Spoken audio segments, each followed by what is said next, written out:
Welcome to Politics Done Right. I am your host, Egberto Willies. This is a progressive program that will take the mystery out of politics. This is the program that will encourage you to make sure government becomes we the people. Whether you are liberal, progressive, conservative, or otherwise, you get to air your point of view. We are an independent media outlet that, unlike mainstream media beholden to corporations, we only owe allegiance to you. Remember, you can also send me a tweet at EGBERTOWILLIES. That is at Egberto Willies. Let us engage. It is Politics Done Right.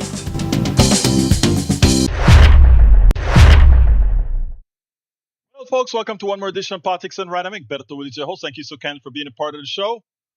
Before I get started, I am touched. Patrick Magner, two great holiday supportive gifts, donations to Politics Done Right, right there on the screen. Thank you so kindly, my brother. Appreciate you. Appreciate your support for what we do here, which is very important work. And if it weren't for people like you, we really couldn't get this done. Magna, thank you again for your support. Anyway, folks, welcome to another edition of Politics Done Right. Let's give Patrick Magner a huge hand for giving us a great contribution to start 2026.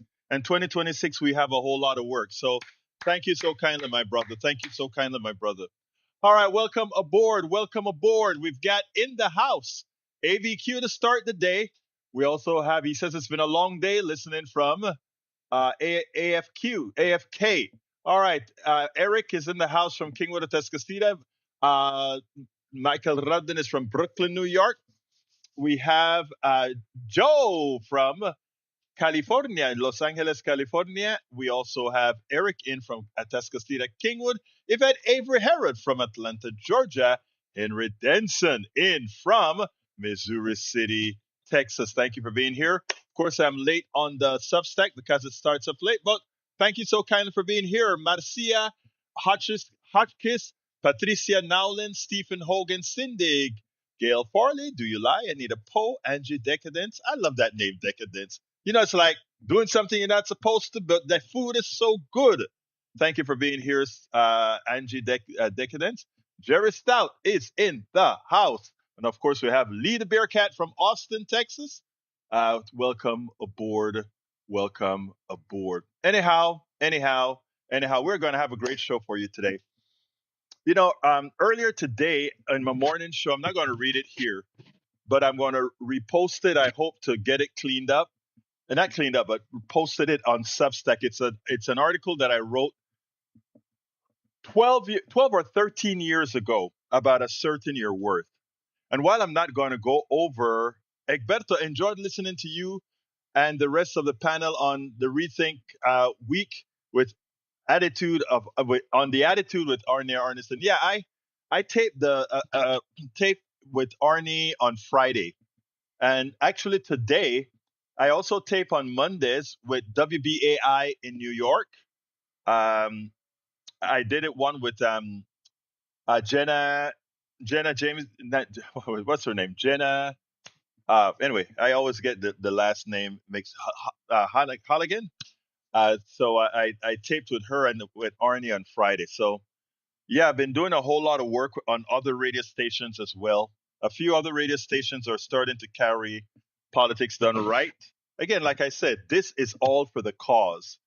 All of my material goes over to these stations absolutely free of charge because I think more than anything else, we need to be sure that we get the message out. Welcome aboard, Marnie and Elwin Hudson. Welcome aboard, Adeline Fucillo, Barbara Wells, Bob Moorhead, and Wilma Scott. Anyway, I tell you what, let's just go ahead and start that way. I'm going to start with, I don't see that Michael brought up any shorts for today quite yet. So I'll go ahead and start with our the piece that I did in New York with Jenna. Let me go ahead and find that interview, and I'm going to play it as soon as Jenna Flanagan. I can never remember her name, you know? None today is what AVQ says. None today. You're slipping, AVQ. You know, I'm kidding you, AVQ. I'm kidding you.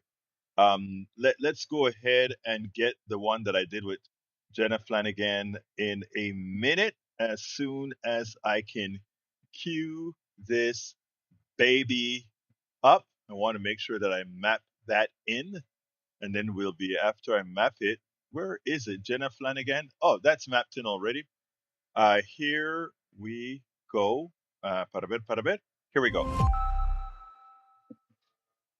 They gave you high prices. They gave you the highest inflation in history, and we're bringing those prices down rapidly. Lower prices, bigger paychecks. You're getting lower prices, bigger paychecks. We're getting inflation. We're crushing it, and you're getting much higher wages. I mean, the only thing that's really going up big, it's called the stock market and your 401ks. That's going up. But I say, and I said it the other day, and a lot of people misinterpret it. They say, oh, he doesn't realize prices are high. Prices are coming down very substantially. But they have a new word. They always have a hoax. The new word is affordability. So they look at the camera and they say, this election is all about affordability. Now, they never talk about it.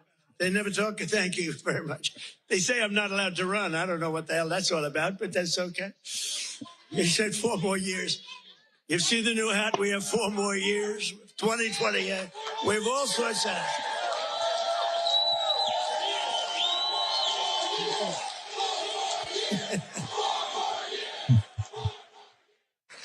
But under Biden, real wages plummeted by $3,000 a year. Under Trump, the typical factory worker has already seen their wages increase by more than $1,300, and that's in just a few months. And for construction workers, it's $1,800 up versus $3,500 down. And I think their number is wrong. It's much lower than that. All right, that was President Trump speaking last week at the Mount Airy Casino Resort in the Poconos in what was supposed to be a speech on the economy, but diverged into a freewheeling campaign-style rally. So, here to discuss some of the other major developments of the week, including Secretary of Homeland Security Kristi Noem walking out of her congressional hearing, are our regular panel: Washington, D.C. correspondent Dave Leventhal, political reporter, and veteran Laura Jadid, and Egberto Willies, host of KPFT's Politics Done Right. Welcome, everyone. Thank you for having us. Egberto, according to a survey released last week by the Associated Press, the Norrick Center for Public Affairs Research, only 31% of U.S. adults approve of the president's handling of the economy. And that's down from 40% in March. So we weren't talking high numbers in the first place. His lowest numbers of any point of in his second term, basically. So do you have a sense of what is driving this precipitous drop in support for President Trump's economic agenda? Absolutely. Actually, that drop is coming mostly from independents, and now it has finally hit the MAGA base. As Laura pointed out, everybody can go to the store and see that the prices are getting higher.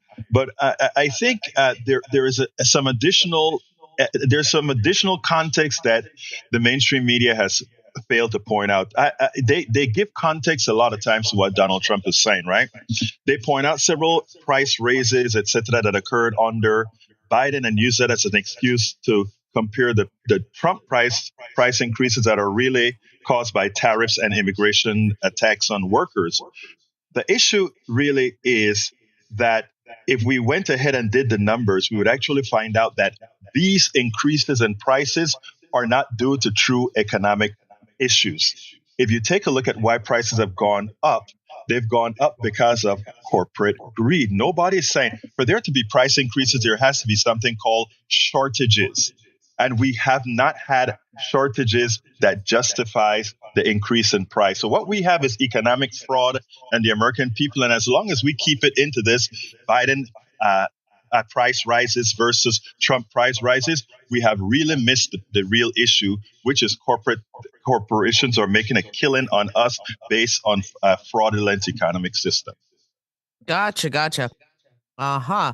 Alberto, how concerned do you believe the president and his staff are with some of these polling numbers? Like, are they bothered? Are they brushing them off? Are they dismissing them? Like, how in usually we see White Houses follow these numbers very closely and adjust policy and speeches accordingly, regardless of what they might say publicly.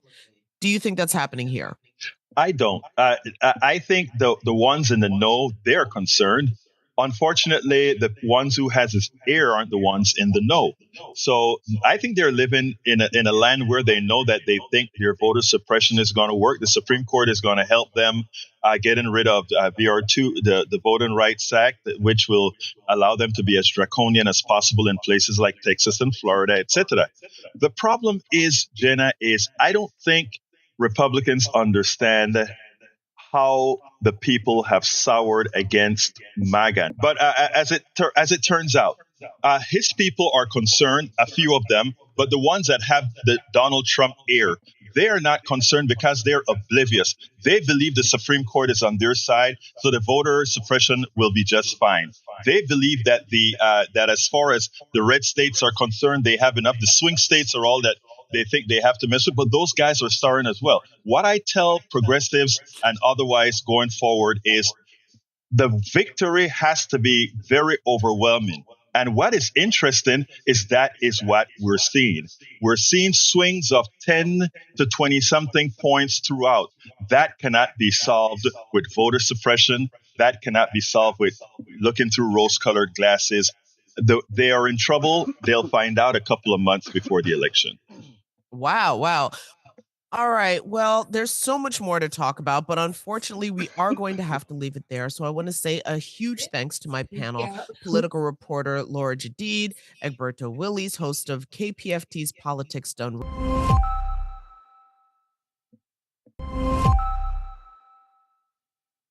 They gave you high prices. They gave you the highest inflation in history. Sorry about that. I had to cough and mess with my click and all that good stuff. But by the way, Lee the Bearcat, you caught me. I almost called the wrong Jenna. You know, it's funny because that name popped up in my emails for some reason today. You know, so wow, you guys listen to everything that I say. Wow. Lee the Bearcat. Okay, all right. Michael has a short. I hope it's a good one, Michael. That's not going to get me in trouble. I'll go ahead and play it and make sure you don't get me in trouble, Michael. Let's see what we got here. You know, we like interaction from more people. I love this guy. But wait, that's 27 minutes, Michael. I can't do that. What is that? Did you give me the wrong thing, Michael? Yeah, got 2 minutes after your say.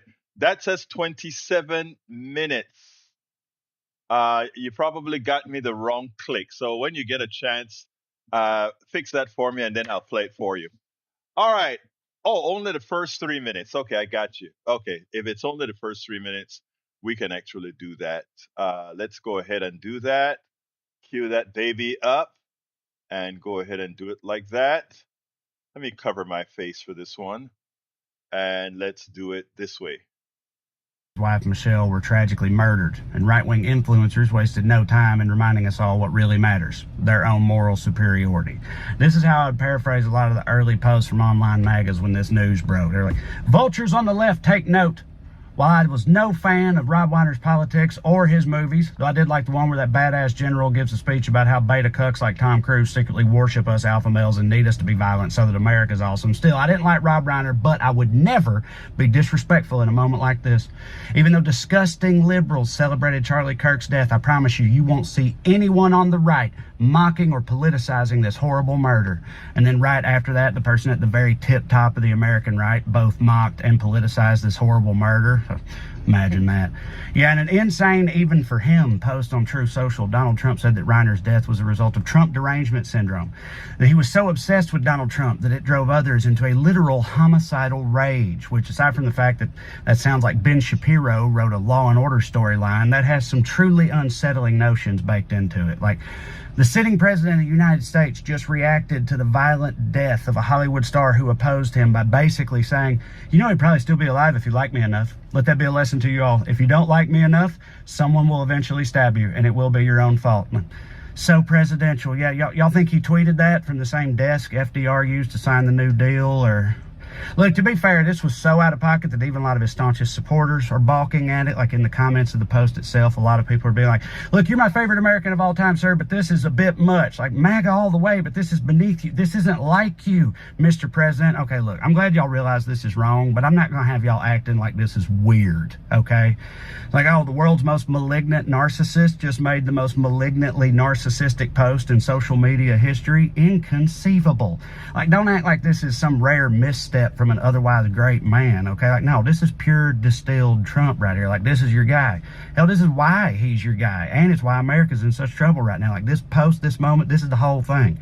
Y'all, it's a perfect snapshot, all right? It is. Like, all those many moons ago, y'all saw this loudmouthed egomaniac being boldly ignorant, proudly hateful, and unabashedly selfish on the biggest stage, and you thought, I'll have what he's having. And now, almost a decade later, the cultural and political division have gone up to 11 in this country, and you love it, and you love him for doing it. You're his #1 fan. So, I love Trey Crowder. I love this guy. This guy is really, he's a comedian, but he always has his hand on the political pulse. Thank you for that, Senor Rudnin. That was a good one. Yeah, what the president is doing to make the way he has reacted to that murder on Rob Reiner. I mean, how could you? How could you? It is amazing. Anyway, we got a lot more to cover. I have another video, but before I get to the video, what I really want to cover is some stuff on healthcare. As I spoke to the group this morning, to our audience this morning, effective January, hell's going to break loose for a lot of people. And I want to warn people here. A lot of people are sitting back saying, well, the people on the exchange, it's only about 6% of Americans that are on the exchange. But that 6% of Americans represent over 20 million people, right? And that will be damaged by the healthcare crisis, the lack of subsidies. And here's the thing. A lot of people think only those people who get subsidies are going to suffer. That is far from the truth. Our economic system is a closed system. If one particular group suffers, we exchange the suffering for all of us to give wealthy people a huge tax break. Don't ever forget that. And for those who think, well, the middle class isn't going to be touched, it's a closed system. Here's the deal. The money already went to the wealthy. They got their stuff already. They got their stuff. What has happened now is that who has not received their stuff are those that are going to receive subsidies. But since people are going to get sick, whether they have insurance or not, and since we still have a modicum of humanity in our healthcare system, not a lot, but some, all those sick, uninsured people are heading to your closest emergency room for healthcare. All those people without insurance. And guess what happens when that occurs? when that occurs, they are not going to pay the bill because they don't have insurance. Yes, some of them will lose their homes. Some of them would lose many of their cars, etc.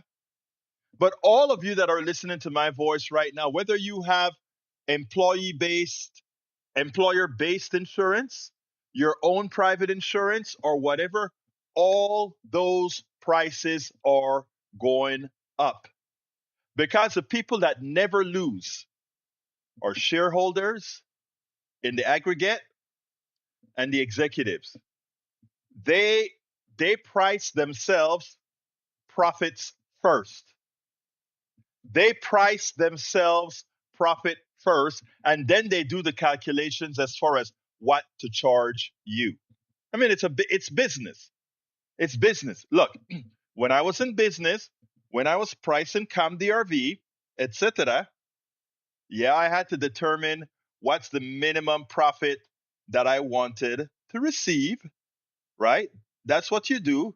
What's the minimum profit that I wanted to receive? And based on that is how you price your product.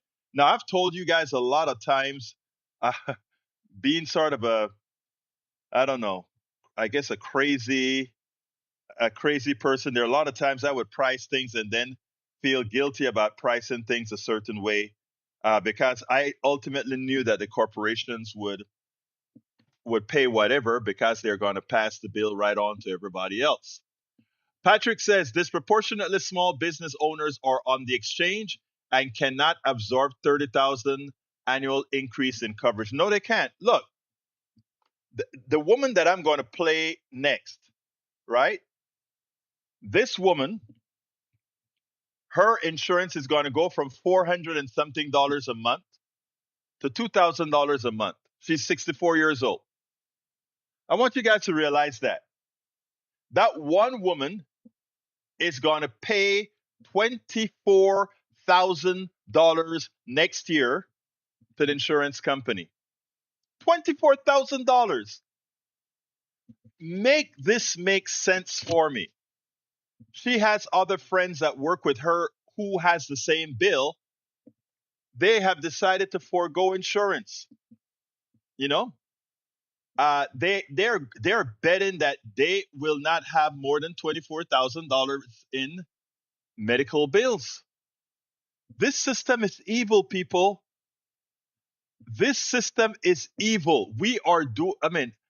This is evil. But anyway, let's go ahead and play her before I go into the next subject, because since I brought that up, let's go ahead and play that.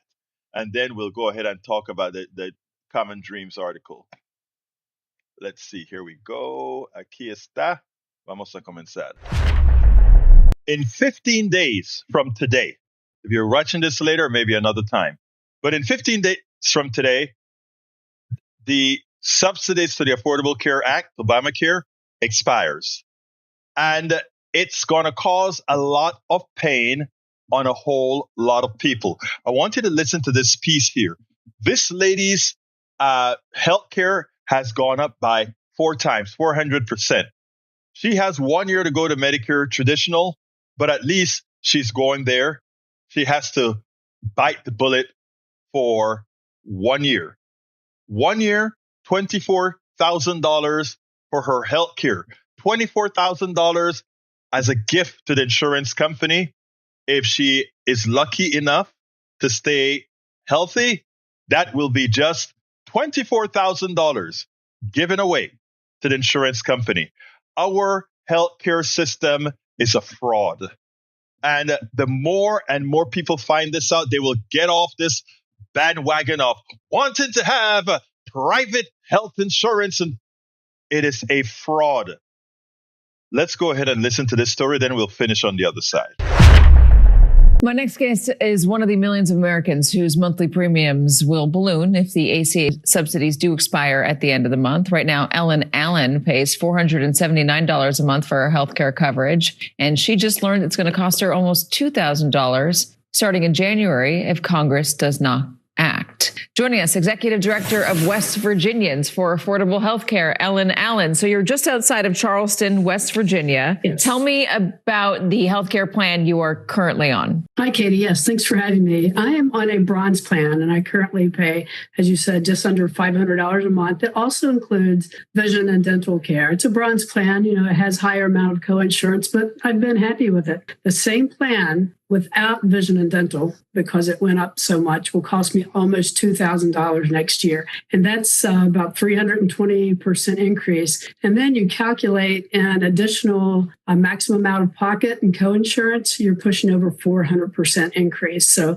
and I'm not the only West Virginians that are looking at exorbitant increases in the coming year. What are you going to do? Well, I've been planning for this. We do this work all the time. So that's what we've been working and educating West Virginians about the entire year. So I've set up my own health savings account just to squirrel away some money so I can do that. I'm 64 years old. I don't want to go without health insurance, obviously. So I'm just going to have to foot that bill. You know, I'm fortunate in that our organization helps pay a stipend to our small staff, but still it can't absorb all of those costs. So it falls on the individual, as it will over 67,000 other West Virginians in the state. Congress yesterday voted on two bills. One of them was an extension of the ACA subsidies for 3 more years. That was a Democrat-backed bill. The Republicans voted on a bill to deposit money directly into health savings accounts, I guess like you've opened up for yourself. For you, because you're over 50 years old, it would be $1,500 directly into that account. Wouldn't be able to use it to pay for your premiums, but any other healthcare expense. Did you have a preference for one of those plans? Yes, I would like to see the 3-year extension. And in that time, hopefully our lawmakers could get in a room and do some real work on addressing the affordability of healthcare. You know,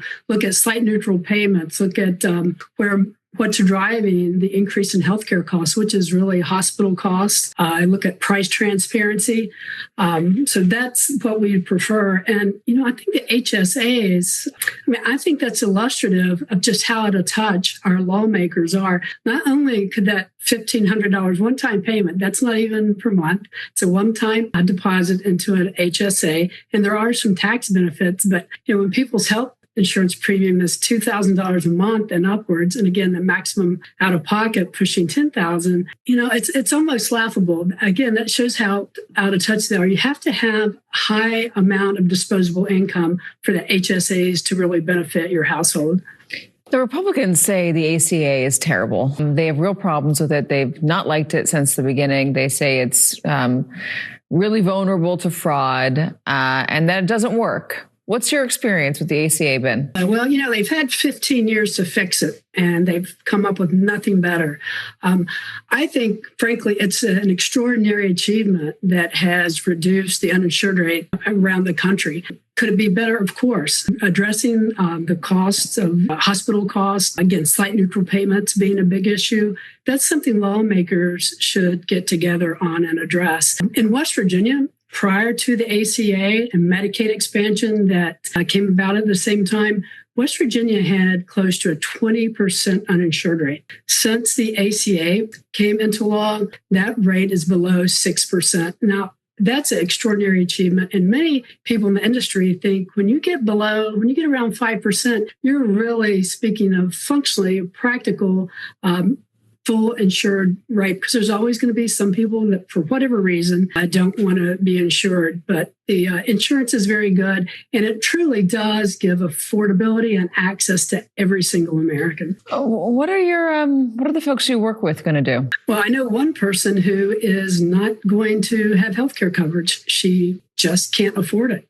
When we've been going around the state in our Cuts and Consequences tour, and people ask us, what do they do if they know they can't enroll because of the high premium costs? You know, they're going to FQHCs, free and charitable clinics, and West Virginia has a really good network of free and charitable clinics and FQHCs. But if you have a catastrophic event, a chronic illness like cancer, you're in a car accident, you're hospitalized, that's where you have to depend on your healthcare coverage.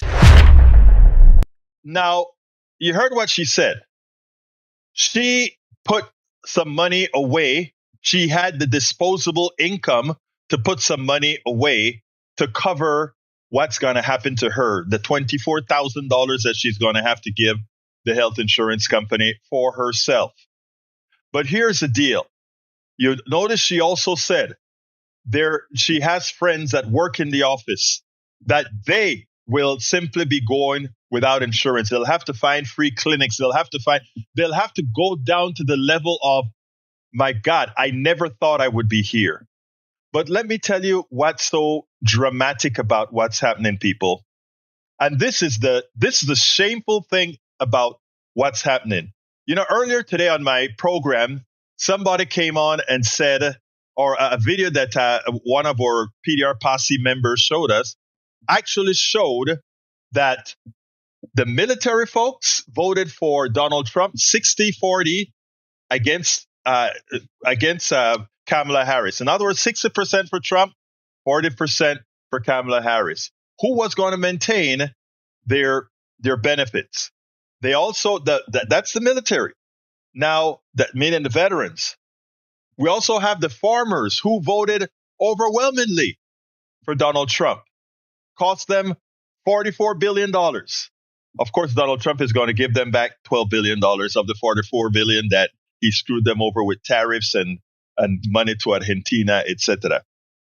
But look at what he's going to harm in healthcare. Look at the people that are going to be most harmed. Here on the screen, I've just placed the states that will be affected the most. Tell me what you find in common. Texas, Arkansas, Louisiana, Mississippi, Alabama, Georgia, South Carolina, Tennessee, Florida, Arizona. What's special about these states? Iowa. All these states, predominantly for the last few sessions, have been voting fairly red. And those are the states most affected. States not all that affected, blue states, Oregon, California, New York, Maine. Okay? Let's be clear, folks. Donald Trump, with his policies, while they think they are giving it to the libs, while they think they are, screwing the libs, what Donald Trump has done was, for the most part, hurt more intensely the people that voted for him. All of our country's problems, from polarization to ignorance on domestic and international issues. And absolutely so. And this is what a lot of people don't realize. Now, it's funny because if you're on TikTok, Instagram, Telegram, and these other networks, short networks that promote a lot of shorts, YouTube shorts, you start to see a whole lot of MAGA coming on. I didn't know they were going to do this to me. The model Latinos, the model Republican Latinos thought they were immune. So all these Cubans in Miami and elsewhere, they had all this salsa music going. Yo voy a votar por Trump. Voy a votar por Trump. And they had all these music, and it was amazing what they did for the Cubans did for Donald Trump in Florida, right? And then, to their surprise, Donald Trump is purportedly lifting the special immigration status that Cubans get. So Cubans going to be like any other third world country people trying to get into the United States or being deported out of the United States, because when these statuses are revoked, a lot of Cubans are going back to Cuba. It is what is so amazing is how this guy simply shows, I don't care. He simply doesn't care about anyone. The guy is a supremacist. He simply doesn't care. Now, here's the other thing that he did, right? They claim that they want to get more of the United States workforce involved in our, in our healthcare and in everything else. Well, here's the truth. If you take a look at the policies that this president is supporting, let me get to Margaret. Hello, Margaret. How you doing, beautiful? I'm doing well. How are you, Egberto? I am doing fine. Talk to me, sis. I just wanted to kind of put out a few facts. When ACA was approved, originally they wanted a public option Yes. along with it. And Lieberman, Democrat, who turned independent, was spearheaded, and he said no because of lobbyist insurance companies. Now, if that would have happened, we would have been better shape, because who can provide good insurance? I mean, health insurance is the government, public. The insurance Right. companies are just greedy, and more greed. When you have an insurance pool with more people, the premise is your prices will go low. No, insurance companies saw, hey, let's just squeeze them dry. So that's all I have to say.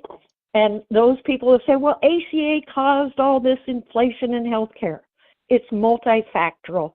They can't say that. We need to extend the subsidies till we can get our together enough to get Medicare for all. Period. Let me go. End of story.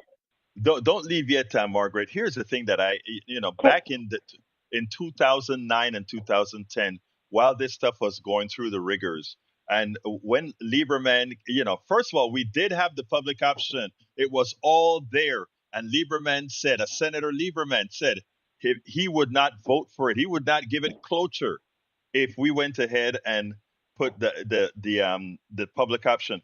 I wrote several. At that point, I was a senior editor at Daily Kos, and I wrote several times that what I love about even as the ACA wasn't going to give us exactly what we wanted, Margaret, the good thing was that public option, because there is no way the private sector could compete with the public option. They would have had to do some magic, because the math just isn't there. There is really no real purpose for health insurance.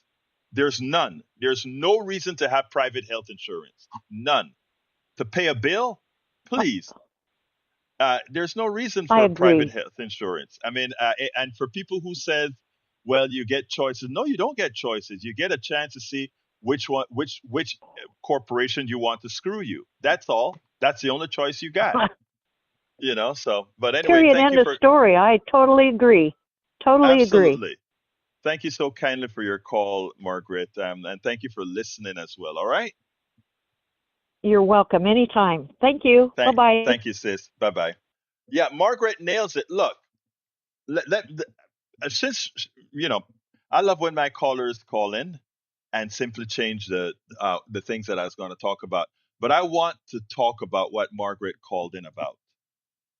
The public option was, I call it a trick, right? We would have a hard time getting Medicare for all. But if we had a public option inside of Obamacare, that immediately, I remember when we were talking about that, I immediately said, okay, I will compromise and keep and support the policies of having private insurance if we have the public option. Because the bottom line is, the public option would have killed private sector healthcare, and it justifiably should have. Because if I had $1,000 worth of bills, and I told you, and I said, okay, John, or okay, Margaret, I'd like you to provide a service to me. The service that you're going to provide to me is to pay my bills for me. And you say, okay, Berto, I'll pay your bills. And then the government comes and say, hey, I can pay your bills too. And I start to look at both of them. And I say, Margaret, how much are you going to charge? Well, you say, well, I have to pay for advertising. I have to pay for the databases that keep all my clients together. I've got to pay for all the doctor, all these things you have to pay for. And then The government says, well, we got a database already, and we don't have to pay bonuses. We don't have to pay shareholders. We don't have to pay any of that. And you know what else we don't have to pay? We don't the doctors now don't have to deal with 10 different companies. They don't have to hire people to deal with 20 companies, 30 companies to decide what insurance you have. It says all of that's gone. So guess what? To pay your $1,000 bill to different companies every month, I'll charge you $3. And then you come and you tell me, okay, well, $30. And you come in and you say, well, Egberto, I'll charge you $30 or maybe $300 to pay your bill. That is what private health insurance is.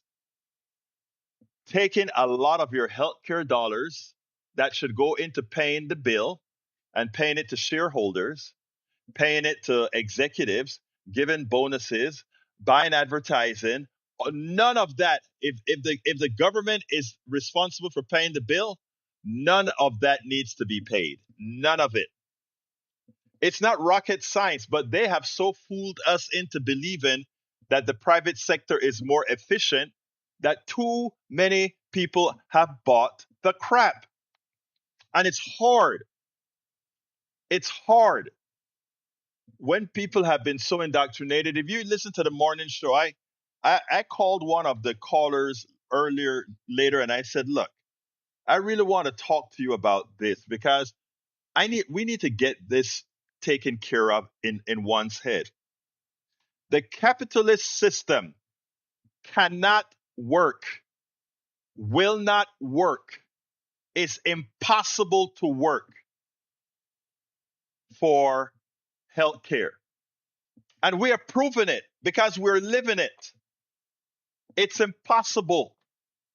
It's mathematically impossible. You know, inflation rate, let's say between 2 to 3%. But people that are investors expect to make more than 2 to 3% year over year on their investments. And healthcare in the capitalist market is just another investment, which in the aggregate tells you that they have to raise their prices by 7, 8% a year to satisfy their shareholders and their executives. Or if they don't raise their prices, give you less service. In other words, deny you coverage. And that is exactly what they do. They do both. They raise the prices higher than inflation, and they deny you service. This is our fault, people. We can go and tell our Congress people, you will effect Medicare for all. You will sunset private health insurance, but you have to tell it overtly. You can't go half in and half out. You can't be half pregnant. You have to tell the private insurance company your days are numbered. You're out of business. You have failed. You have failed. You know, I mean, I don't know how you came into existence in the first place. Let me tell you better. I want to stay on this subject because I want to show you how corrupt it is. Insurance companies are into giving you insurance for profit. That's the deal. They're in for giving you insurance for profit. Okay.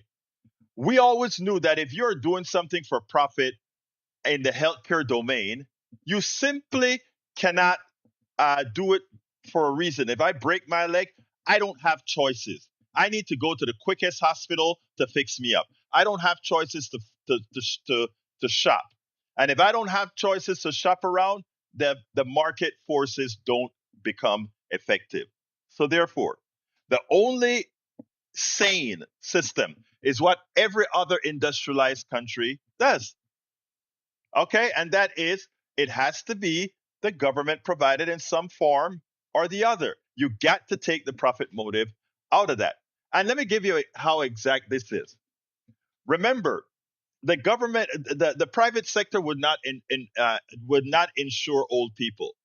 They wouldn't because old people get sicker. So old people used to have to go without insurance. Old people used to have to go without insurance. Okay? As a sensible nation, what we did is we said, okay, from the time you start to work until you stop working or until you stop earning income, we are going to take out 3 point something percent of that money and put it into Medicare. So absolutely everybody that has a job, everybody that makes income, everybody that has stock appreciation, everybody pays 3 point something percent in uh, in Medicare taxes. Now the rich people even found a way to get around that, right? They don't when they sell their stocks, they don't sell their stocks. They borrow against their stock. So they don't make any income purportedly, but they can still spend a lot of money. But let's leave the rich people for a while. Now everybody pays 3 point something percent in Medicare taxes. And since the government collects all of that, they made a pact with all of us that when we retire, we get Medicare. It wasn't the best because there's still 20% that they didn't cover, which we need to cover, but you had to still buy private insurance to cover the last 20%. Some people just don't buy that gap. They just go ahead and get the care and they let the whatever that 20% go ahead. And there are a lot of doctors that would go ahead and say, I forgive the 20%. Okay? But what happened? The parasites, the insurance companies then come around and say, wait a minute, we couldn't afford, we could not afford to insure old people. But since the government did the job for us and collected the money from the time these people were young, let's go to the government now and we'll say, hey, government, why don't you let us administer Medicare for you however we want? Give us a fixed amount of money for every Medicare person we take away from the government, and we'll pay the bill. So now that the government has collected the money, that's Medicare money, the insurance companies now, through this concept called Medicare Advantage, do not take Medicare Advantage. It is a fraud. The insurance companies say, the government already collected the money. We can now go, since we couldn't collect the money, it was too expensive for us because, this money is now collected from the time the people were born, started working. So now we can take that money from the government and we can make even more money. And that's what Medicare Advantage is. Medicare Advantage used the government to collect money that they otherwise couldn't collect from because everybody is in the pool. And now that everybody is in the Medicare pool, these private insurance companies now come in and take the money out of the pool and use some of it for profit. And our government, we the people, elected thugs who allowed that to occur. What that means is that we have allowed the private sector to rape the Medicare fund with Medicare Advantage. We don't want them to run Medicare Advantage. We want to keep traditional Medicare and make all of that money go to health care. When you pay Medicare Advantage, that money doesn't only go to health care, it also goes to what again? The shareholders of the insurance companies. It goes to the database. It goes everywhere. People, it's a ripoff. And there is nothing honorable about it. It's just saying, please, you have a license to steal from us. Medicare Advantage is the license for the private insurance company to steal the money from the Medicare fund. Okay?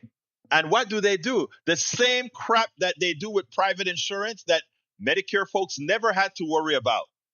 If you were on look, you have everybody just waiting to get onto Medicare when they reach a certain age because they know all the crap that they had to go through with private insurance companies was no longer there. If a doctor said you need this medicine, that's what you got. If a doctor said you need this surgery, that's what you got. If a doctor said we need to go ahead and do this test, that's what you got.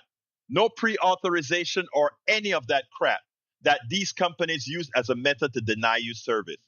But if you go to Medicare Advantage, now everything has to be pre-approved. Now you got to decide. They'll tell you what medicine you can and cannot have, whether you must use generic or not. I mean, it's the same corruption that they did with private insurance is what they brought to Medicare with Medicare Advantage. Medicare Advantage isn't Medicare. It is private insurance for old people. That's it. And the same ills that you have in private insurance is what you got. Brothers and sisters, brothers and sisters, this is our doing. And what I'm saying is going forward, the reason I write a lot about this, I talk a lot about this, isn't we have to elect the right people who are going to be honest and not fall for the bribes from these corporations. We are going to have to elect progressives left and right in this 2026 election. It's not about electing incumbents and all of that. It's electing people who make the commitment for Medicare for all. And when I say Medicare for all, I mean we can do away with traditional Medicare. We can do away with Medicare Advantage. We can do away with private insurance if we just have Medicare for all. Collect the same way we're collecting just Medicare taxes, collect Medicare for all taxes. And it covers absolutely everybody from birth until death. It's not difficult. It's not difficult. And we take the private sector out. Let them go ahead and rip people off in other domains. Let them go rip people off who have the choices to decide if they want to be ripped off or not. When you go to a pizza shop, if that pizza is too expensive, you have the choice to walk out. When you break your leg, that choice is not there. When you have certain types of cancer, that choice is not there. Well, that's not true. When you have cancer, if you try to get to Kettering, but you have Medicare Advantage, forget about it. They'll tell you, I'm sorry, we are not taking that insurance. We don't take Medicare Advantage.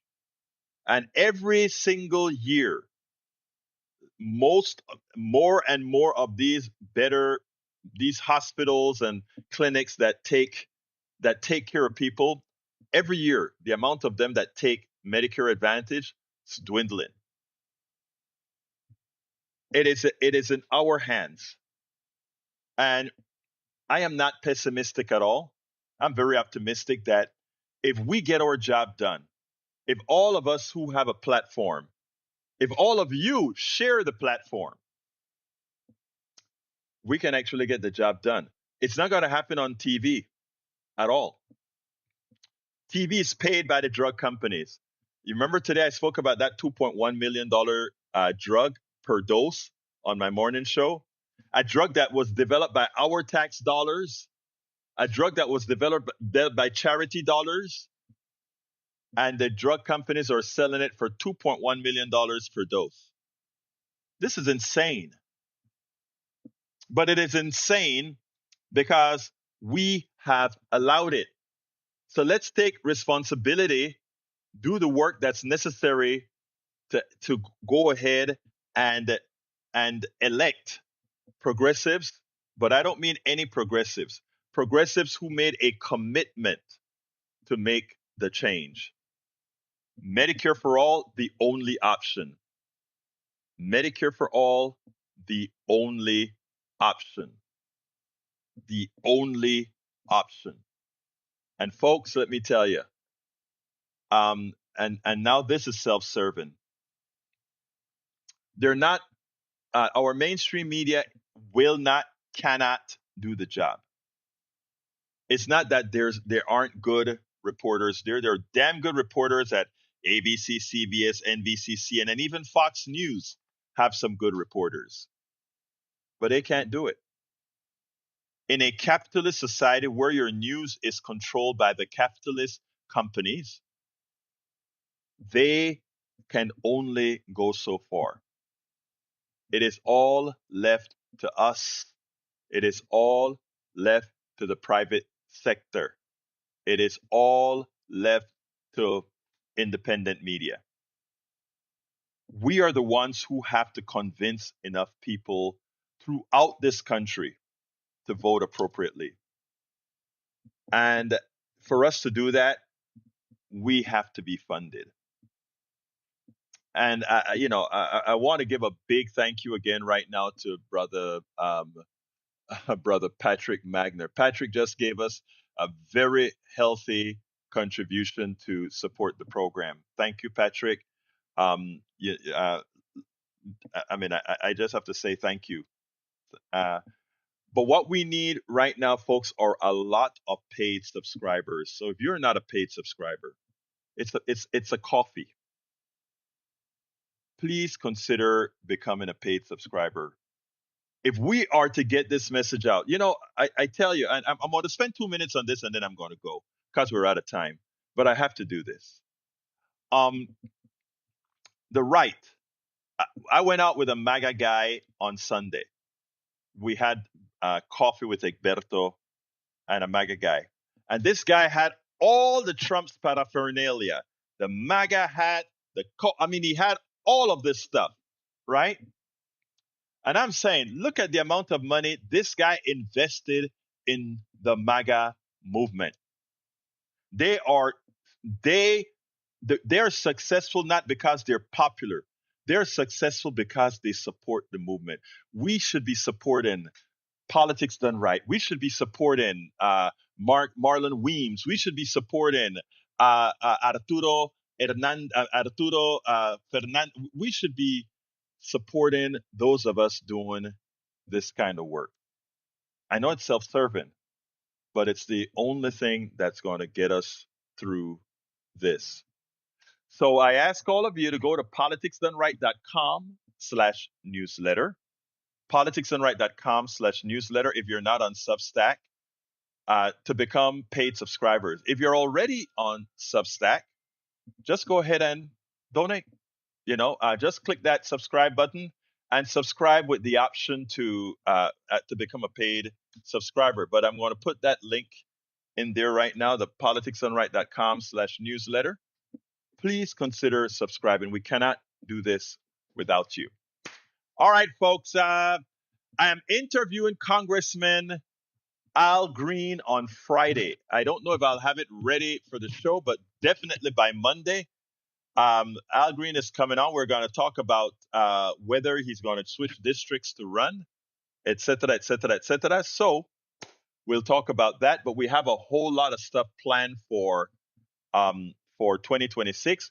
We are going to do our part to inform and ensure the right people get voted in 2026. So please, again, go support us, become paid subscribers, and also do whatever you can to contribute to the movement. Love you all. You can write me directly at info@politicsdoneright.com. My name is Egberto Willies. This is Politics Done Right. And you guys know how I end this baby. I am what? Out!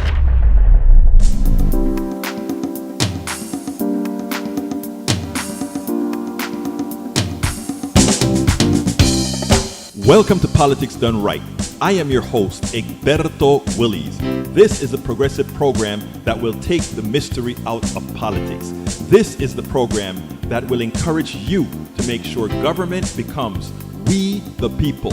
Whether you are liberal, progressive, conservative, or otherwise, you get to air your point of view.